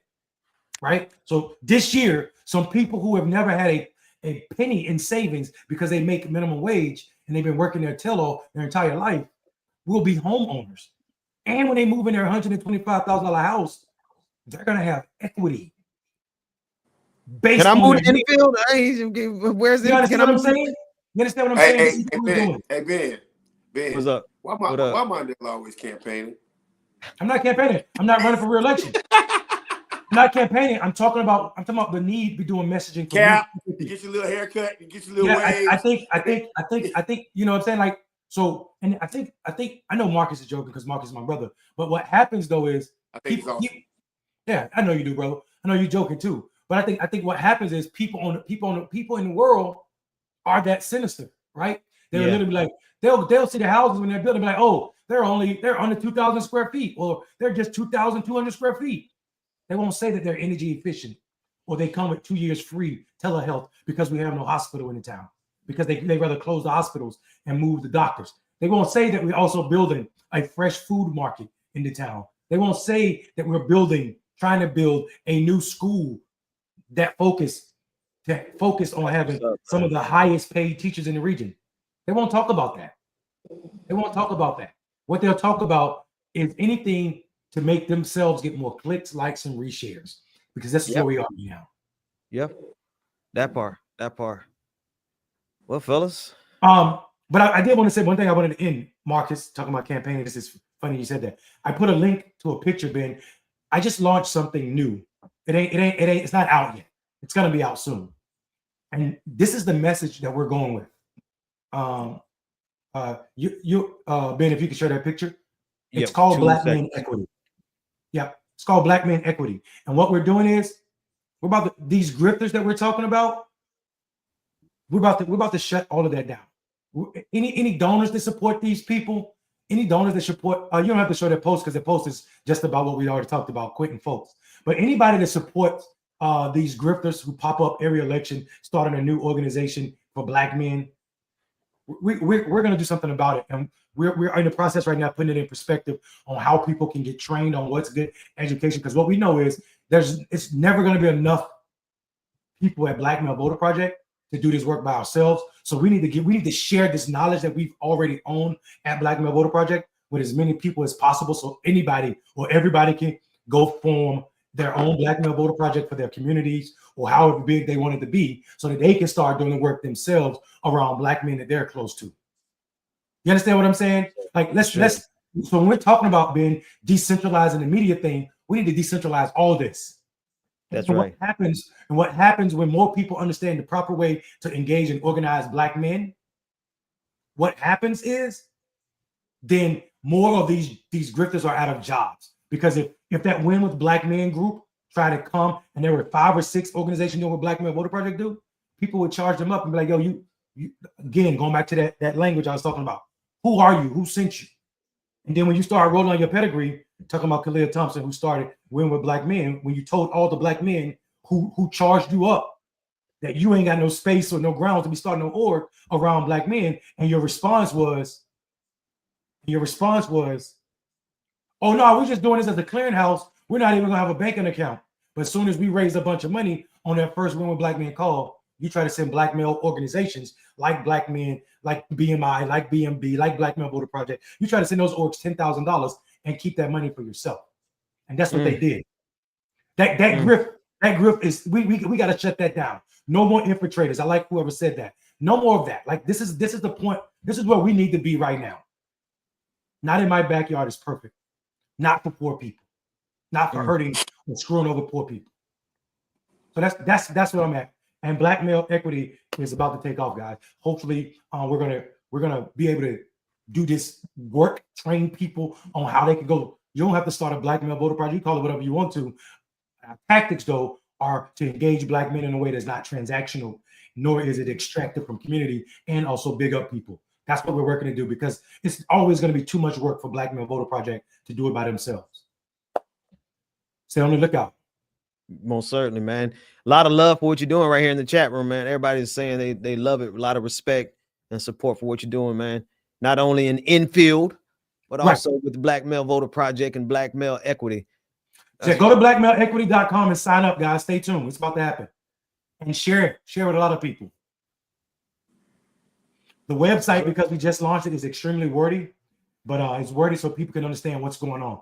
We're going to be doing trainings. It's going to be like it's going to be experimental learning, and also like case studies, case study heavies. What we're going to do is we're going to take all of these groups that pop in on election years and show how negative and horrible they are. That's the website right there. Yep. It's going to show how negative they are on the environment that is black men.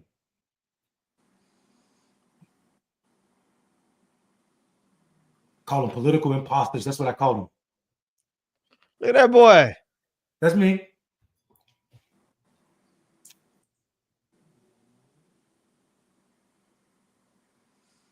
I'm loving it, Doc. I'm loving it. Bro. I'm loving it. Well, gentlemen. Close it out, Marcus. Ben, one of Yo, I'm good. Y'all close it out. I'll close us out. All hearts and minds are clear, Father. In the name. No, I'm not gonna do that to you. we could. We would. I will.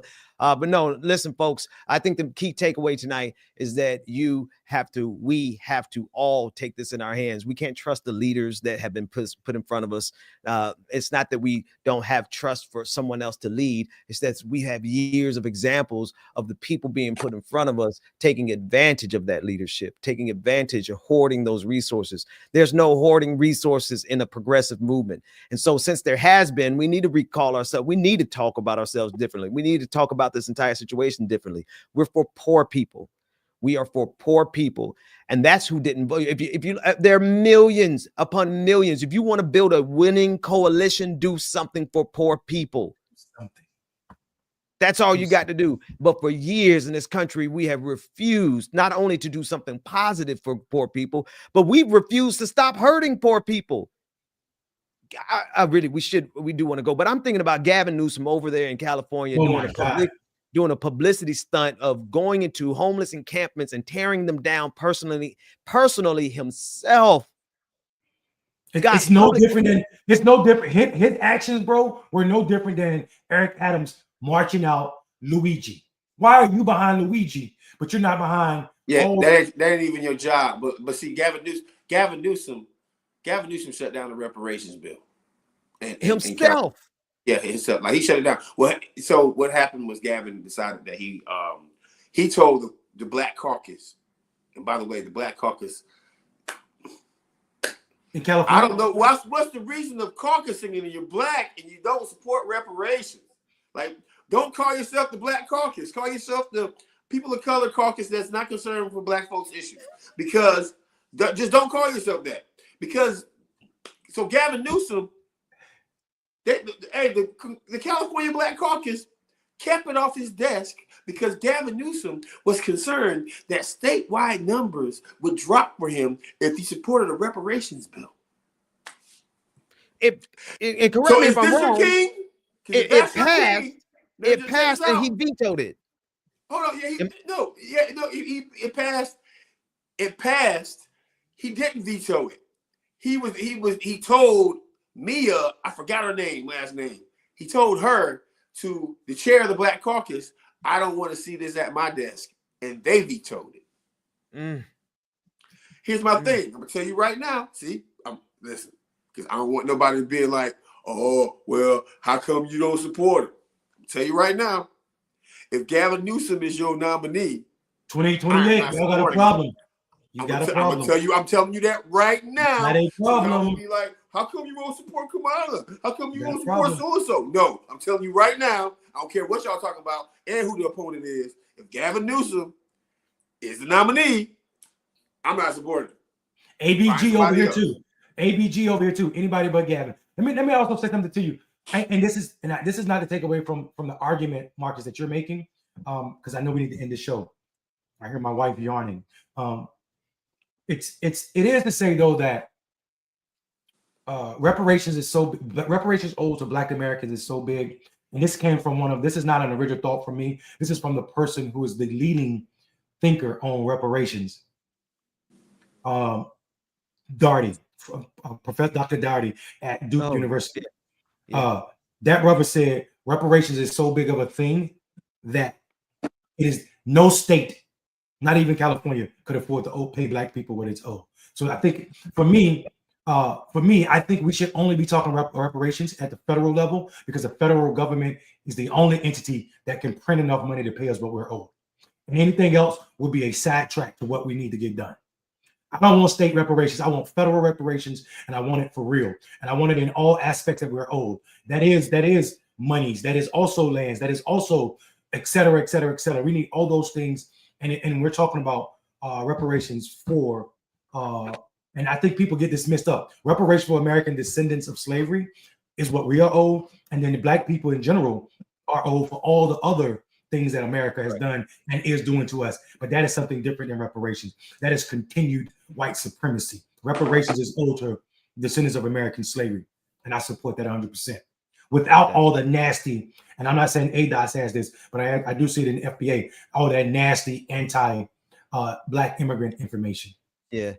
ADOS skirt along the edges of I love a lot of the people over there in ADOS. I ain't gonna lie. Like I have a hard time getting at them because I actually have a genuine love for some of the key organizers there. But they be right there on that line with that anti-black immigrant stuff. But then you got Tariq Nasheed, who's come in and just takes it to a whole nother level. And those are the people. It's funny, they talk about reparations, but they know very clearly that black folks ain't gonna get nothing in this country unless we're unified with all black people. If black people aren't unified across the diaspora, then we will get nothing, and we will die out one group at a time while Tariq Nasheed is driving his Bentley. I don't want anybody to talk about reparations unless they know civics. and I keep saying that across the board. If you don't know civics and you don't know the basics of civics, don't talk to me about passing reparations, man. If you don't know how many votes it takes to actually get a bill passed in DC, don't talk, because it's like, I'm gonna hate everybody. These people be like, I hate everybody. Oh, why are you talking to that white man? Because you know what? If I don't get that representative from Wyoming to pass that, to be okay with that reparations bill, it's not getting passed. That's right, that part. Like you're not gonna purify. And I'm a dead press fan. I'm a dead press fan, right? North Carolina, shout out North Carolina. They M1's from Tallahassee. I'm a dead press fan. Look, you ain't down for running up on them crackers in them city halls, right? Unless you really down to run up on them and take something, which you ain't gonna do it. And what did Outkast say? Nigga, they made them guess. They got some stuff that'll blow out our backs from where they stay at. Right? So what I'm saying is, pause. That part. Yeah, boy, y'all gonna keep me in trouble on this channel. But that's an Outkast lyric. Right? And what I'm saying is, people who talk about reparations across the board, they need to understand that you gotta have lobbyists. You got there's not gonna be a moral. There's not going to be a single moral Republican thought process. None. What's wrong with y'all? You're my first family in the background, though. No, we childish. That's all, bro. You supposed to blow out our backs. I mean, whoa, buddy. Hey, somebody in the chat room went even further. We're not supposed to be doing this. This is not good for. This is y'all making me. We just got. Let me finish my point. All right, look, people who are talking about reparations. At the end of the day, you got to understand that you need lobbyists, you need campaigns, you need money, right? You need money to push it, and also you need allies.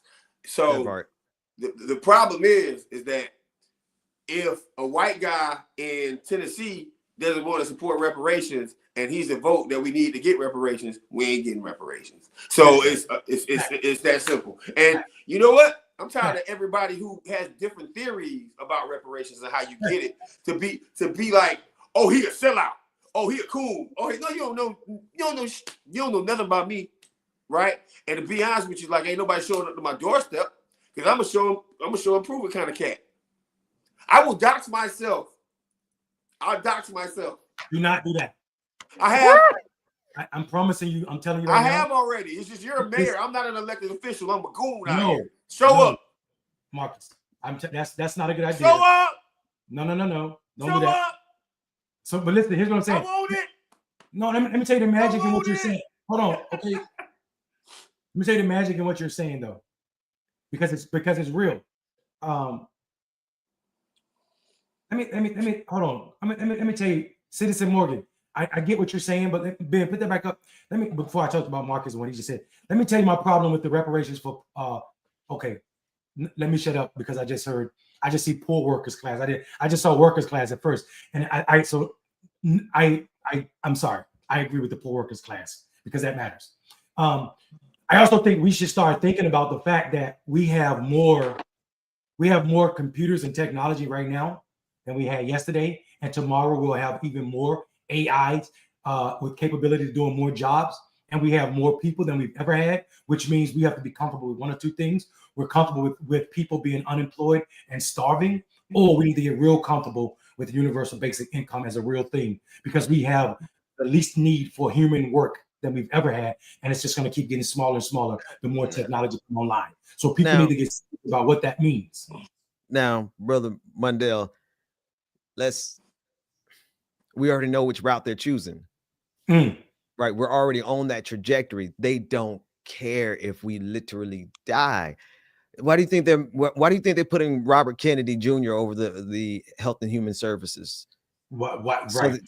So that our water can become tainted and we start dying, so that our air can become tainted and we start dying off. They don't care about mass graves. They don't care about our population dropping off. Elon Musk talks about he cares about the fertility rate. He only wants new babies to be born to replace all the people they're really getting ready to watch die. Look what they did with COVID-19, when we should have started universal basic income for businesses and for people for about a 3-month period. That's all we needed, was a good 3 months for everybody to sit still and take a universal basic income. What did they choose to do? Let 1.5 million people die and then stop counting. They stopped counting at 1.5 million. So I hear what you're saying. You're absolutely right. But I think they've already made that choice. And I think we, as the people, we got to figure out how we're going to take care of ourselves, because the powerful that are in both parties, they've made it clear they would rather watch us die than to send us a check. Yeah, and what I was going to say, Marcus, about what you said, because that was what you just said was about what people forget. Coalition building is extremely important, and I think people forget that in that context when you're talking about passing policy to benefit folk. This is the magic of coalition. When you have different ideologies, or I shouldn't say ideologies, when you have people that are fighting for different things, like the environmentalists, reparation, people fighting for reparation, people fighting for LGBTQI rights. What you should have, though, and this is what people don't do, Black people should never have to speak up for reparations. It should always be queer people, LGBTQI people, and also environmentalists on the line for Black people. That's smart. LGBTQI people shouldn't be speaking up for LGBTQI people. It should be allies speaking up for them to protect them for what's going to come. I think that builds a Venn diagram that's unbreakable, and I think that is missing. That is missing in our collective movement. So that's what I wanted to say. Thank y'all so much. I love being a part of y'all. We're calling it. I'm already missing next Tuesday, y'all. You know what's next Tuesday? We're back on the show. Come on, man. Oh, are you saying you missing it? I'm like, I thought you got an event or something you had to do. Nah, I heard it wrong. I'm tired too. That's my brain saying it's time to go to bed. Gentlemen, it's always a pleasure. Everybody in the audience. Disrespect calling a gentleman. I ain't no gentleman. I'm a whole ass. Peace out, man. I feel like there's a pause that belongs there somewhere, but I'm gonna keep. All right, y'all. We'll see y'all next time. Put up some squirrels in the chat room, some acorns as we get out of here. We'll see y'all next Tuesday. Trap squad, trap squad, trap squad, trap squad, trap squad, trap squad, trap squad, trap squad, trap squad, trap squad, trap squad, trap squad, trap squad, trap squad, trap squad, trap squad. Hey, Clickbaity political. Yeah, thirst trap, trap squad, squirrel squad. Our mission is critical to speak the truth to the masses. Yeah. We here for the fight. We ain't started, but we here to finish it. Sick and tired of seeing the privilege. Take advantage of the weak and the innocent. So we let a voice be heard. Every single weeknight. Unapologetic. Yeah. Black people, despite this white supremacist system that we live through on a daily, we still throwing up those acorns cause we represent clickbaity. Yeah. Trap squad, trap squad, trap squad. Let me hear ya. Trap squad, trap squad. Throw those squirrels up if you with it. Trap squad.